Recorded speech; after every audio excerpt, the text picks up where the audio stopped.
Aku sih tak Lah kirim. wis kadung. Ya, sudah. Kan buka KR 53.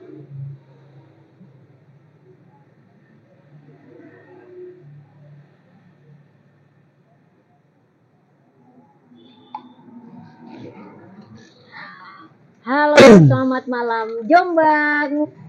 Ya. Selamat pagi Selamat sore Indonesia. Indonesia. Makali. Indonesia.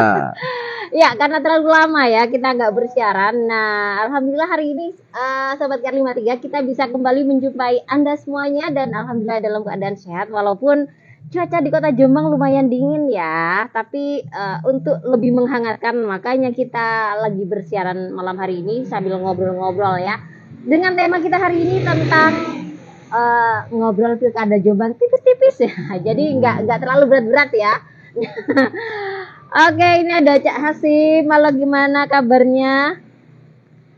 Baik, jadi ya sedikit bising di sini. Enggak, tapi karena nanti ada ya. sepeda motor di depan. Ya, kita caranya di depan ini ya, kedai Sufina. Buat teman-teman yang ingin ngopi sambil ikutan nimbrung malam hari ini, boleh datang langsung ya di kedai Sufi, Jalan Kapten Tendian nomor 53 Jombang. Ya, Hasim, gimana sih ngobrol tentang pilkada? Kira-kira ini bulan-bulan yang sudah mulai mendekati pilkada. Kira-kira gimana nih suasananya atau masyarakat Jombang sendiri menurut Hasim gimana nih menyambut pilkada di beberapa bulan ke depan? Waduh, ini pertanyaannya kurang jelas nih. Maunya apa gitu loh.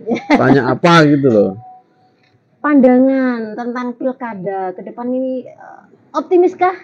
Kan Loh, sudah ada muncul beberapa kandidat ya. optimis ya, kan kita ini kelompok golput, jadi kok bisa optimis gitu Lah, kan. tidak boleh golput, nanti dimarahin KPU ya.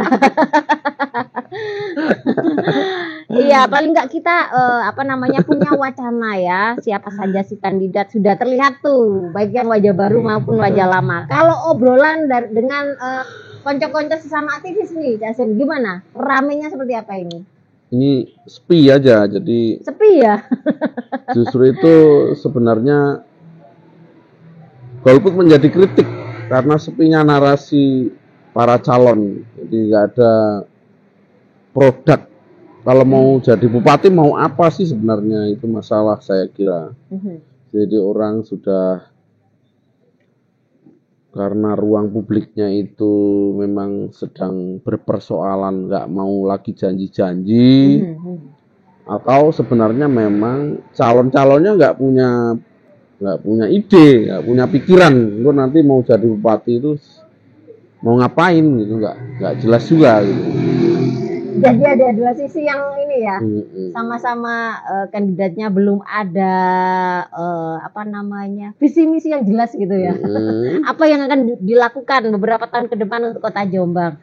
Nah, sebelum detail ya ngomong ke para kandidatnya, kalau dari Cak Asim sendiri sebenarnya contoh atau profil pemimpin yang diharapkan saat ini oleh masyarakat Jombang sendiri itu seperti apa sih sebenarnya? Kalau dari kacamata Jasim, Di-compare dengan calon yang ada atau enggak nih? belum di compare, masih santai nih, masih tipis dulu nih. Nanti semakin nerd kalau yang ke compare sama kandidatnya. Jadi kalau saya nih, saya kira nggak tahu ini bisa mewakili atau tidak. Saya kira kita butuh pemimpin Bupati Jombang yang mau mendekati persoalan secara substansial ya. Mendekati persoalan secara substansial itu artinya masalah-masalah yang terjadi itu tidak selalu membuat bupati itu kalau menyelesaikan menjadi populis, menjadi terkenal, jadi viral, menjadi terkenal, menjadi sangat peduli gitu. Itu kadang-kadang juga nggak dipilih oleh seorang tokoh yang melihat persoalan Jombang itu yang saya bilang secara substantif. Jadi kadang contoh begini ya, misalnya begini, kalau saya misalnya menyelesaikan pasar Jombang itu kemudian menjadi kelihatan nggak peran saya, kan kira-kira gitu. Kelihatan nggak peran saya menjadi hebat gitu. Nah, kadang-kadang kan begitu. Ketika kerumitan itu terjadi, effortnya atau apa modalnya ya, modal menyelesaikan masalahnya itu sudah pusing, bekerja keras, tapi nanti ujung-ujungnya ya kelihatan kerepotan dan tidak terkenal gitu. Kan nggak mau selesaikan, ya sudah nyari yang lain aja yang ringan-ringan yang membuat masyarakat itu misalnya jadi senang, jadi terkenal gitu. Langsung terasa dampaknya. Langsung terasa dampaknya ya, bikin sinar-sinar, lampu-lampu, cantik-cantik gitu kan ya. Yang heboh-heboh itu kan populis. Nah, begitu kira-kira. Nah, kita butuh yang begitu itu. Misalnya ada persoalan UMKM, ada soal misalnya pariwisata yang harus diakuisisi kebijakannya gitu. Nah, misalnya ada soal-soal tentang bagaimana membuat desa menjadi lebih fokus program-program kerja. Jadi meningkatkan capacity building pengurus desa dalam konteks birokrasi saya kira menjadi penting, karena kadang-kadang itu soal-soal di desa itu nggak mampu dimediasi oleh kepentingan desanya gitu. Jadi di samping ada situasi-situasi yang lain yang membangun desa dari dalam konsep ADD itu tidak menjadi efektif kira-kira gitu. Masih banyak persoalan ya. Masih banyak implementasi program-program yang tidak sesuai dengan harapan masyarakat. Nah, kalau sebelum kita mengharapkan lebih detail ke calon atau para kandidat yang akan menjadi Bupati Jombang ini, kira-kira persoalan krusial yang seharusnya menjadi PR yang harus segera diselesaikan oleh Bupati Jombang ini apa sih dari pandangan Jasim yang saat ini? Ya, dilanjut yang tadi dulu lah. Misalnya Bupati yang kita kehendaki itu selain menangani persoalan yang substantif, juga ini punya gagasan-gagasan yang besar, karena Bupati misalnya membuat gambar yang disebut misalnya trigger untuk menjadi kota maju itu triggernya apa gitu, dipikir gitu loh. Jadi bikin mercusuarnya gitu. Cek, bahasamu jangan terlalu tinggi-tinggi Jasim. Bikin misalnya bikin trigger mercusuar pemene bahasa Jawa. Pengungkit bikin pemicu kalau Jombang disebut kota yang mencitrakan Bupati ini visioner, itu apa pemicunya? Menjadi kota maju pemicunya apa? Menjadi kota santri itu pemicunya apa dalam konsep nilai? Lah kalau menjadi kota santri itu gambar kuplo-kuplo, di pinggir ada lampu-lampu yang bertuliskan Arab. Itu saya kira itu nggak populis. Padahal sesungguhnya kita ini HIV cukup besar, cukup tinggi angkanya. Narkoba sangat besar di sini sebagai sebuah kota kabupaten. Nah, citra santrinya kan maunya kan ditutupi tulisan-tulisan Arab gitu kan, masalah itu saya kira. Pelecehan seksual di lingkungan pesantren nggak sedikit juga ya di kota Jombang. Nah, itu saya kira itu ya. Terus tadi pertanyaan apa terus tadi itu? Ya, yang masalah apa ya? Jadi persoalan yang sangat urgent menurut Jasim yang seharusnya membutuhkan ini penanganan yang segera seandainya nanti kita ada bupati yang baru di pilkada mendatang. Apa sih? Kalau saya sih ini ya. Jadi apa sih yang penting bagi kepemimpinan bupati itu? Jadi saya sih kalau persoalan itu kan sebegitu kompleks ya. Jadi kita itu kan nongkrong di sini masalahnya ini, nongkrong di sini masalahnya ini, nongkrong di sini masalahnya ini. Kan ada yang bisa dijawab dengan pencitraan, ada yang bisa dijawab dengan macam-macam. Nah, melihat kompleksitas itu saya kira nggak bisa yang mana sih yang dulu prioritas ya. di dalam konsep jagongan gitu loh. Nah, dalam konsep ini kan konsepnya jagongan gitu. Iya, iya. Agak susah kita mendahului para intelektual yang rapat itu, yang disebut bahasamu prioritas itu kan yang rapat, yang ada analisisnya gitu kan. Nah, gitu. itu kan yang formal ya sih. Kita kan bilang ngobrol tipis-tipis. Jadi kita ngomong yang santai-santai gitu sambil nunggu nanti teman-teman KR di rumah mungkin mau komen. Ya artinya kan secara tawaduk kita nggak bisa menyatakan yang prioritas. Yang mana gitu kan, yang prioritas kan enggak. Ya kita mau bilang tadi. Kalau secara umum aja kalau gitu, kita ngobrol secara umum. Secara umum itu sebenarnya bisa dilihat dari 2 atau 3 aspek. Melihat persoalan, misalnya bupati melihat persoalan itu secara teritorial.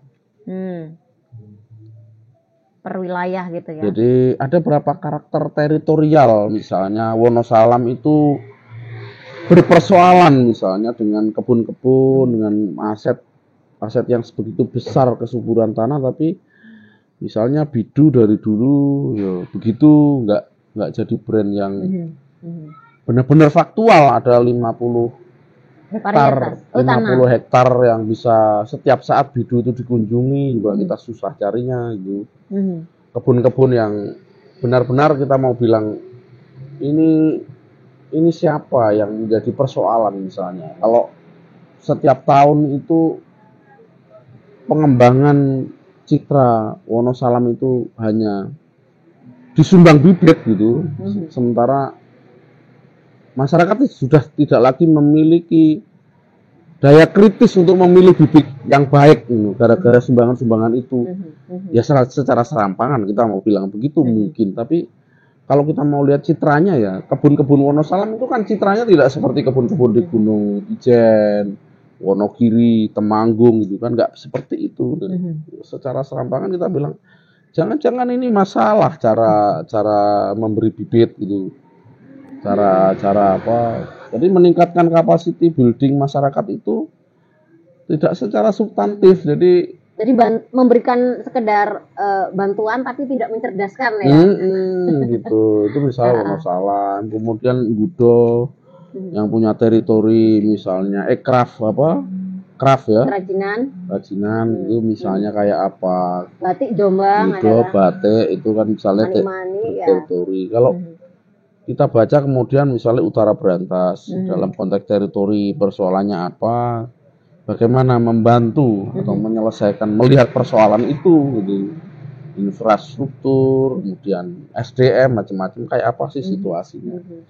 Di tengah tekanan misalnya kita punya site tentang Jombang Utara Berantas sebagai sebuah industri, sebenarnya itu juga persoalan serius. Nah, persoalannya juga nggak terlalu berat karena industrinya juga nggak berkembang ternyata kan. Nah, kira-kira gitu. Kalau dari sisi kesehatan dan pendidikan gimana? Nah, saya mau bilang itu. Tadi kan membaca persoalan itu kita bisa membantu melihat persoalan prioritas itu dengan kategori-kategori tadi sektornya teritorial misalnya. Yang kedua misalnya isu-isu strategis. Misalnya isu-isu strategis itu persoalan yang dianggap dominan memberi efek ruang publik gitu. Misalnya begini, apa sih efeknya dari kesehatan yang tidak cepat gitu, efek jiwa, solidaritas, kebodohan terganggu semua. Nah itu kan efek domino dari persoalan nggak diselesaikan itu luar biasa gitu, menjadi bangsa yang tidak berbudaya. Jadi orang sakit itu dianggap keleleran, nggak punya harga diri, harus dipalak, larang-larang. Nah kira-kira itu kan masalah serius itu. Jadi objek objek pasar kesehatan. Belum lagi kemarin-kemarin kita sempat ini ya, ada beberapa obat yang ditarik padahal tidak dikonsumsi dan kita bertahu tuh efek-efeknya. Nah itu kan tidak ada perlindungan ya dari pemerintah terhadap masyarakat ya. Nah misalnya kemudian lagi kita bicara soal kalau isu yang berefek domino luar biasa itu pendidikan kan.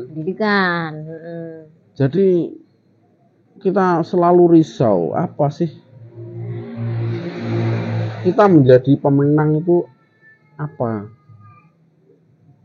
indikatornya gitu. Kalau ruang publik besarnya itu persoalannya masih sama terus gitu. Sama terus itu misalnya begini. Makronya kan Human Development Index ya, nasional gitu kita nggak naik-naik kan gitu. Untuk tahu indikator perkembangan ini ya, SDM yang ada di Indonesia. Yang besar nggak naik-naik. Yang lokal itu kan persoalannya sama, masih sekitar bagaimana menjadikan siswa itu tidak menjadi subjek gitu.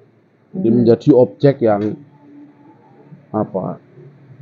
mereka pemangku kebijakan tuh seperti tahu-taunya zaman ini milik mereka, milik pemangku kebijakan. Padahal ini tantangannya yang luar biasa lah. Dari ruang paradigmatik itu kita sudah bisa kritik serius misalnya. Kalau pendidikan model misalnya yang dominan itu mencetak tenaga kerja atau membuat menjadi buruh. Sudah paradigma umumnya masalah. Sebenarnya buruhnya juga buruh tidak profesional gitu. Saya tuh sedih misalnya melihat PSG di pom bensin, ngisi ceklek-ceklek gitu. Citra apa sebagai sebuah pendidikan kemudian PSG-nya di pom bensin, ceklek-ceklek gitu. Di Eropa nggak bermakna apapun itu bagi buruh itu. Mereka sudah mengisi sendiri dengan setara yang punya mobil gitu. Kita masih begitu. Jiwa anak-anak kita benar-benar terganggu menurut saya menjadi maju ketika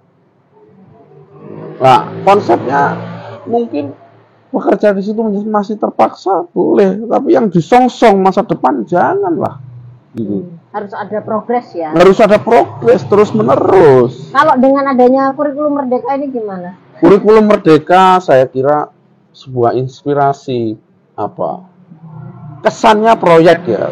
Walaupun saya lihat ada kan sudah mulai melibatkan siswa ya. Walaupun ada ruang substansial yang bisa kita tangkap tapi kesannya masih proyeknya. Menghilangkan kesan proyek itu loh, PR serius gitu. Bagaimana paradigma menjadi guru yang misalnya kita mau bilang pendidikan karakter.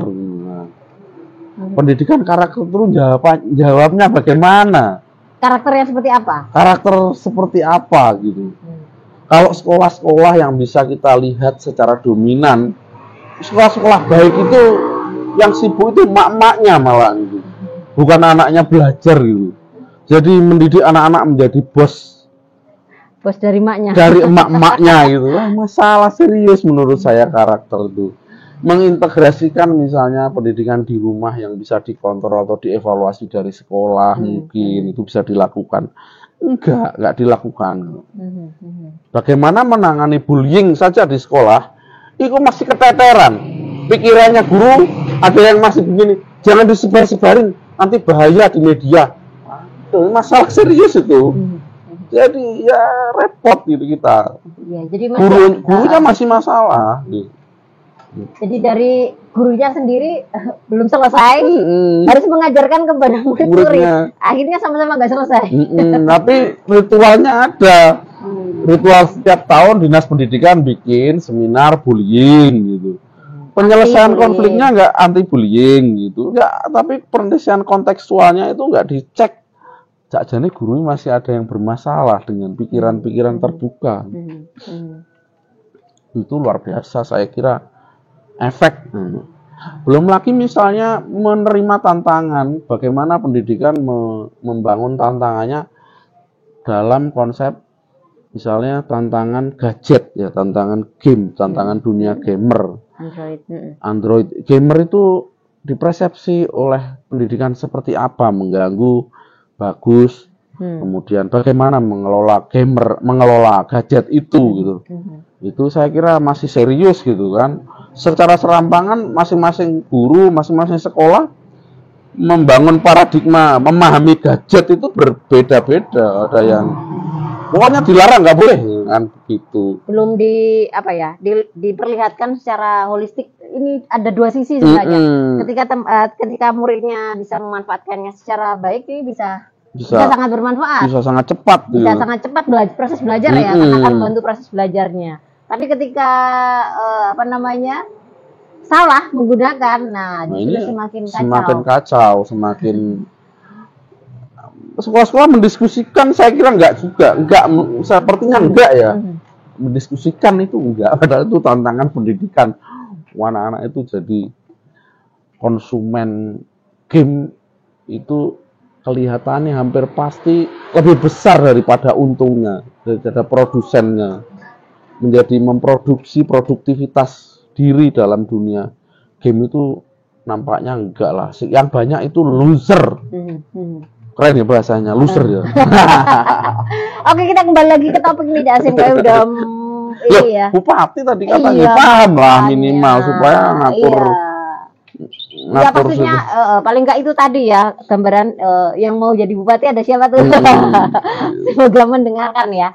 Nah, kalau tadi kita udah tahu ya persoalan persoalan paling enggak sekian persen lah ya jadi gambaran kota Jombang dan mungkin di kota-kota yang lain juga.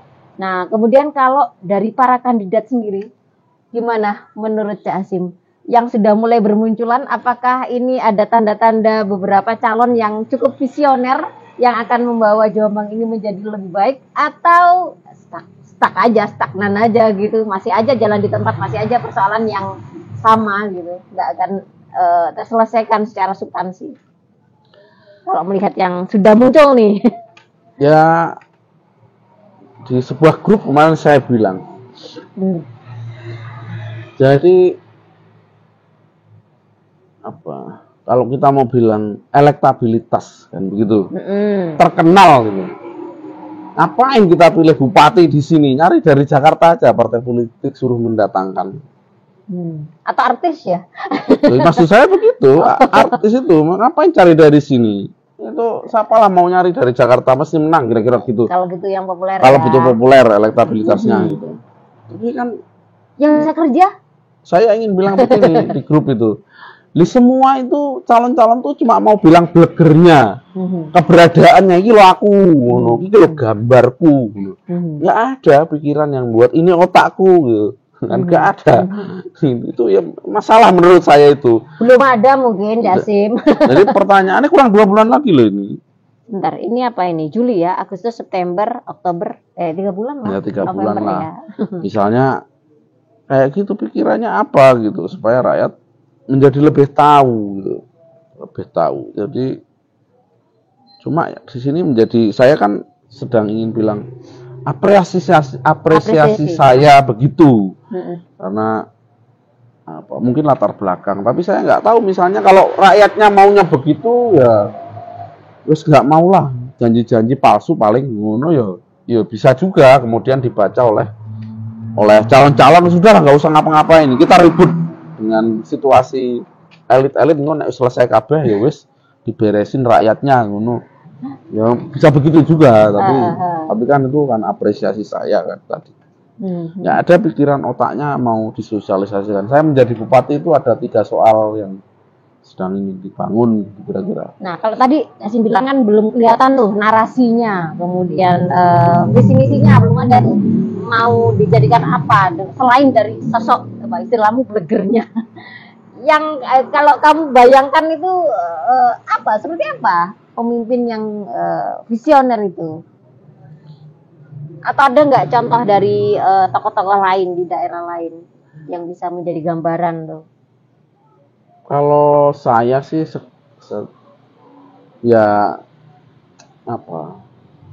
kita punya sejarah masa lalu dalam pikiran-pikiran yang sangat panjang,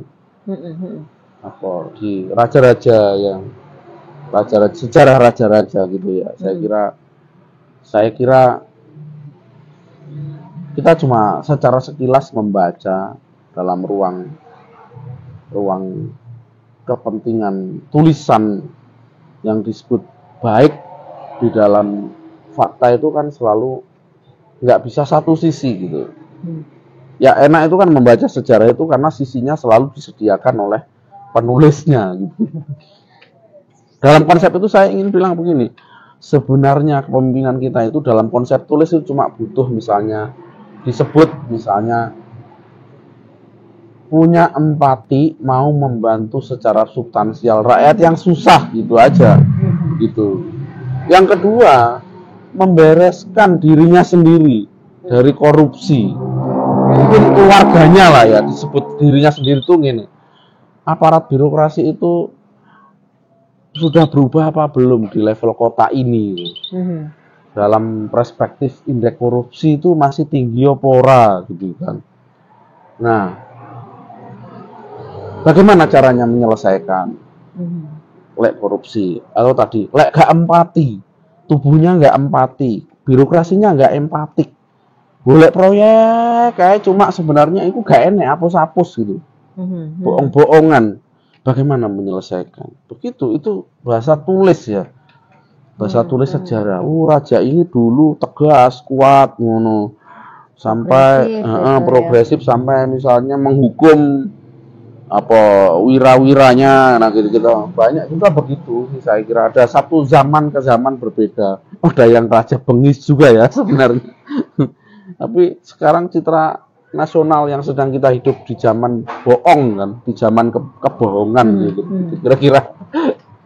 Mungkin ini ya, kalau aku bahasakan itu paling enggak kalau dari yang barusan Dasin bilang itu.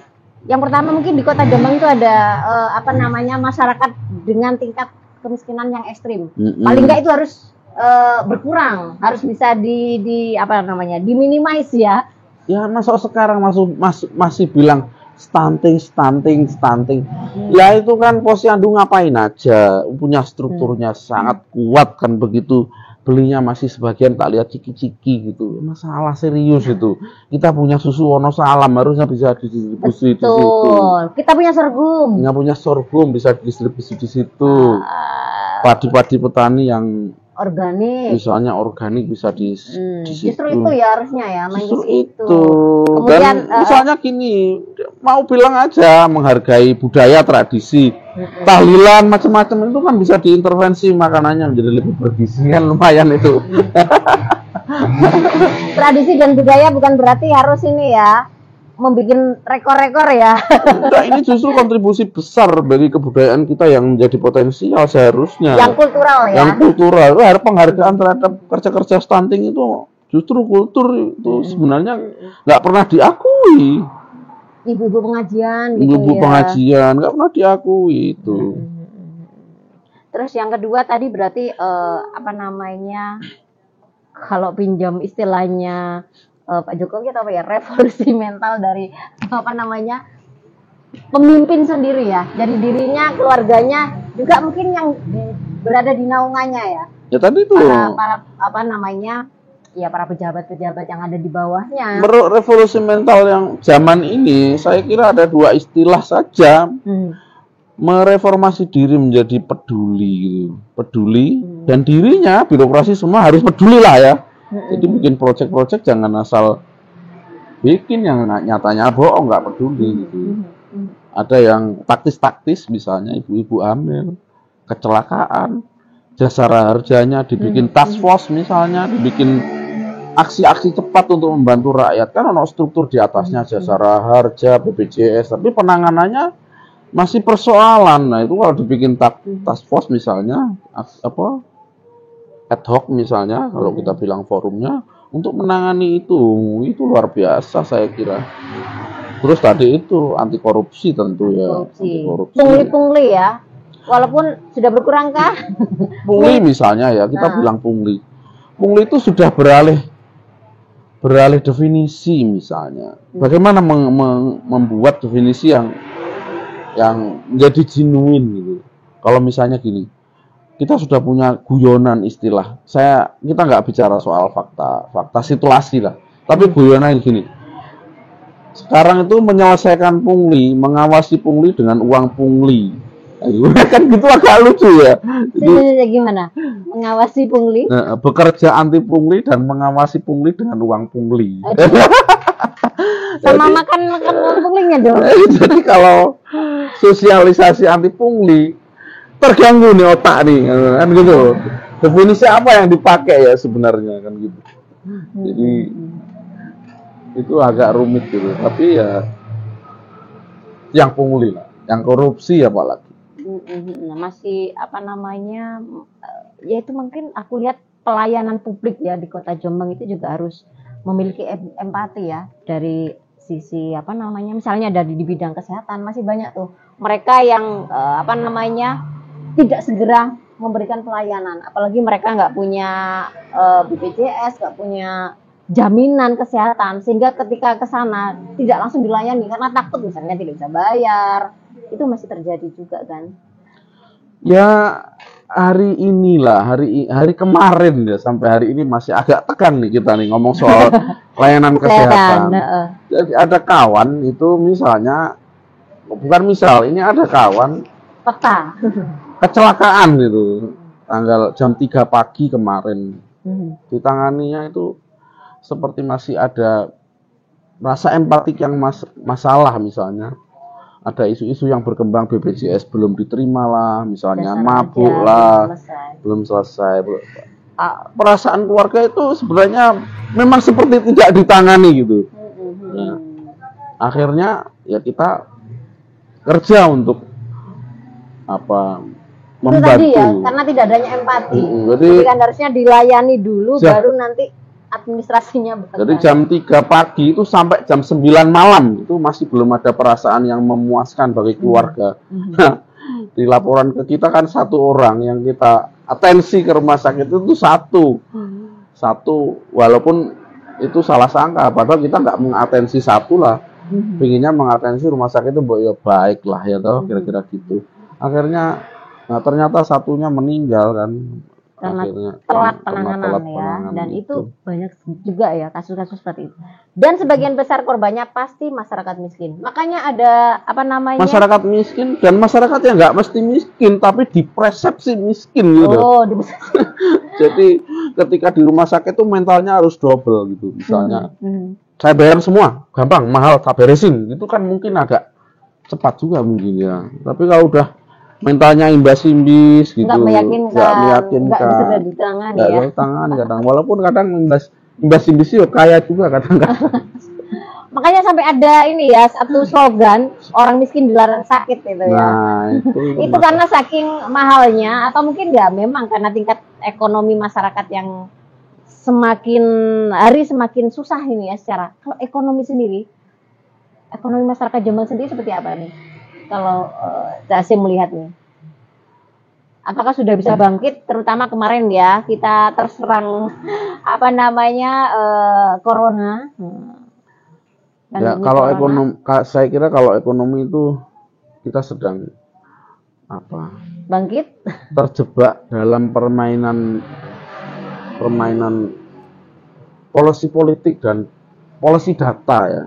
Jadi perasaan kita itu di rakyat itu seperti seret, nggak laku pasar, macam-macam. Ya saya kira mungkin tidak semua orang ya, ada yang mungkin berkembang di online tapi secara garis besar itu kita seperti selalu hari-hari berada di data-data pertumbuhan, fiskal aman gitu. Tapi faktanya itu misalnya faktanya itu hari-hari pasar semakin turun, semakin lesu ya. Semakin lesu. Dan fakta yang tidak bisa ditutupi kan, kemarin OJK bilang kan kredit macet tinggi, tapi BPS-nya pertumbuhannya baik, fiskalnya aman. Ini kita bingung ya. Jangan-jangan hanya untuk ini aja, apa namanya, pencitraan. Jadi objektivitasnya terganggu karena saya bukan tim peneliti gitu, tapi rasa yang kita membingungkan ini situasinya kalau bicara soal analisis ekonomi. Sebentar, ini Casim ada yang ikut komen. Ini ada Cak Deni nih yang biasanya ngopi di sini. Tak pantun dulu Cak. Oke, cakep gitu ya. Nih tak bacain dulu Cak Deni. Nang pasar legi tuku tahu, ojo lali tuku terasi. 2 bulan lagi kita pemilu, tapi sayang minum ide dan narasi banyak orkestrasi. Ini kayak merangkum hasil kita ngobrol ya Mas Denny. Gimana Mas Denny? Lancar ya atau semakin lesu nih jualannya di pasar ya, pasar legi. Nah itu menarik, contohnya persoalan pasar itu kan. Persoalan pasar itu dari konstruksinya kita bilang begini. Ini nanti bisa dicek lah. Masalah pasar tuh kalau sekarang sudah ada masalah kepasaran itu kalau sekarang sudah ada 25 masalah serius gitu. Dari policy ke policy itu kan kontribusi dari kepala dinas yang lama nambah 5 masalah, 5 nambah masalah, 5 sampai 25 guyonannya mungkin kan begitu. Dan tidak ada solusi. Guyonannya begitu, tapi ya bisa di-compare, bisa diceklah ke kita omongan ini benar atau tidak. Persoalan parkir yang dibiarkan itu kan bukan dibiarkan dan bukan istilah parkir, kira-kira kan begitu. Orang mereka itu bayar lagi kira-kira kan. Parkir berlangganan maksudnya? Bukan ya, di jalan-jalan. Ya. Di jalan-jalan tuh parkir jadi tempat jualan kan gitu ya. Mestinya taman, mestinya apa, kasih bu itu pakai jualan tuh itu bukan rahasia umum itu kan ya bayarlah mereka, bukan rakyat yang melanggar begitu, bukan konstruksinya kayak rakyat itu buruk semua yang di pasar. Kayak masalah serius ini. Nah bupati kok mau mendekati yang substansial apa enggak? Sepertinya ya wangel. Ini dulu kan pasar itu kan jadi pasar yang punya perspektif wisata dulu dan pernah menjadi pemenang desainnya. Makanya ada kondolusiumnya, ada tempat pertunjukannya, parkirnya luas-luas. Tapi sekarang udah jadi ruang yang berjualan semua. Dari saya pikir itu persoalannya ini kan dari tahun ke tahun ditambah oleh birokrasi sendiri lagi. Itu masih banyak ya kalau kita ngomong persoalan kota Jombang memang masih kontrak-kontrak yang tidak jelas itu sama ya. Jadi kan dari soal parkir atau tempat tadi ruang kemudian substansial kontrak-kontrak itu ya persoalan itu satu sama lain berbeda begini idenya setelah ditelusuri ya nggak ada datanya nggak kuat kasihan rakyat itu.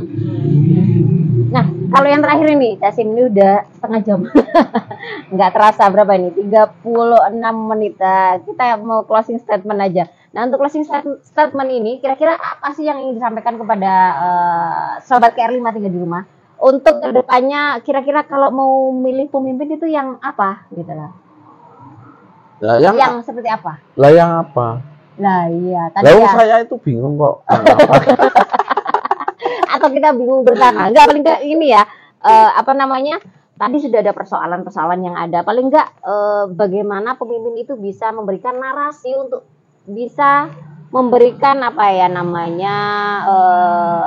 problem solving gitu ya atas persoalan-persoalan yang terjadi di sekitar kita. Jadi jangan lagi pencitraan gitu ya. Terus kita suruh ngasih solusi nyari pemimpin yang apa gitu. Bukan ngasih solusi, tapi paling enggak gambaran. Kasih gambaran. Supaya tidak terjebak pada yang ya sama lah. Lah narasinya belum ada kok saya suruh ngasih gambaran. Disimpulkan sendiri ya kalau gitu ya. Mungkin mungkin kasih tip ya. Untuk lebih kuat mentalnya. Jadi mental dijajahnya lebih kuat kan. Jadi biar tetap bahagia rakyat itu meskipun nggak dapat pemimpin yang baik itu mungkin itu malah penting gitu. Harus lebih siap mental supaya tidak stres sendiri ya. Supaya tidak stres. Nanti pemimpin lagi ada terus birokrasinya begitu, terus bohong begitu ya. Itu justru solusi ya rakyat baik-baiklah, sehat-sehat begitu kira-kira.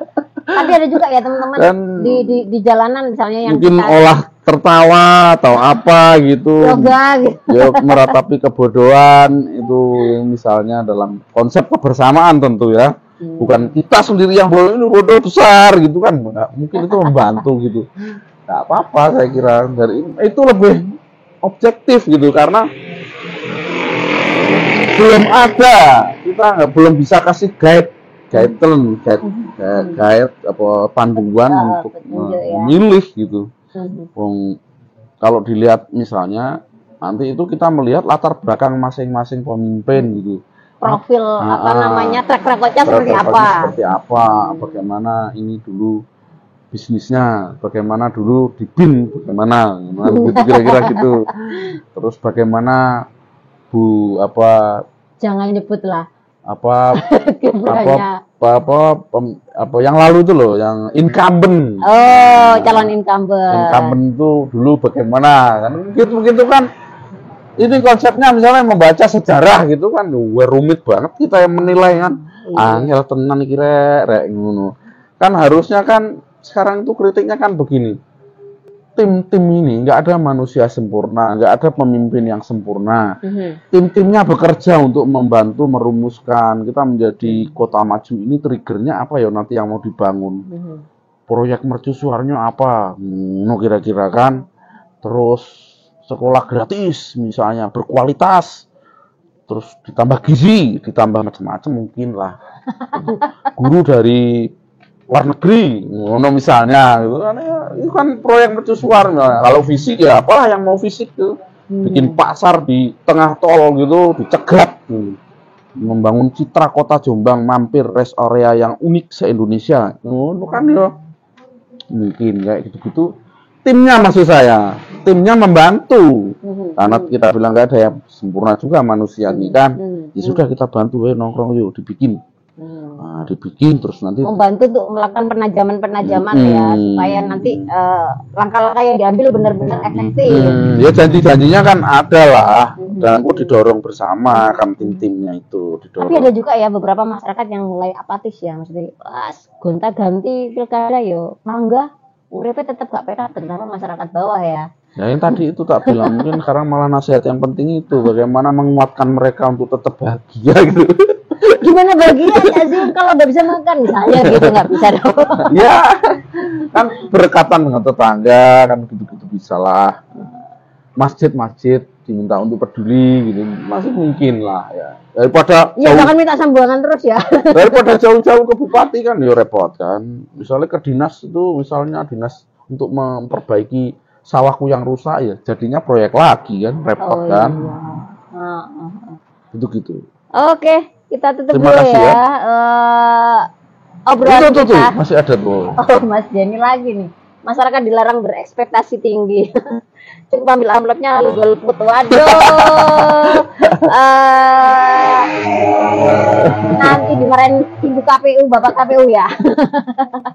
Ya yang penting kita sudah tahu ya, misalnya paling nggak tadi ngasih gambaran persoalan dan juga pemimpin yang visioner itu seharusnya seperti apa. Tapi ini hanyalah obrolan tipis yang akan menjadi kita supaya lebih nanti supaya nggak kaget ketika ada pemimpin-pemimpin baru dengan menyampaikan visi misinya dengan narasi-narasinya. Kita harusnya bisa mengkritisi gitu ya. Jadi nggak asal menerima pencitraannya, oh ini karena bagus, oh ini akan memberikan sumbangan segini-segini, tapi harus lebih mengkritisi, mencari track recordnya yang sebanyak-banyaknya supaya kita tidak lagi menjadi korban janji-janji palsu gitu ya.